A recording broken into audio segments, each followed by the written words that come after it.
உங்களுக்கு திடீரென்று நிறைய பணம் கிடைத்தால் என்ன செய்வீர்கள்?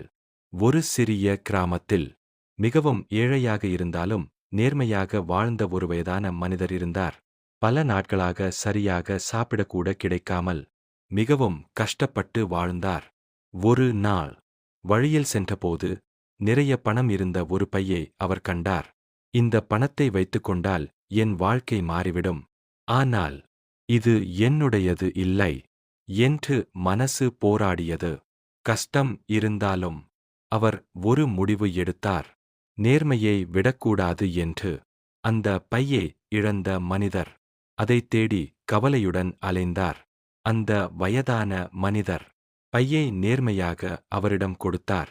அவரது நேர்மையை பார்த்து அந்த மனிதர் அவருக்கு பரிசு கொடுத்தார். ஆனால் அதைவிட பெரிய பரிசு.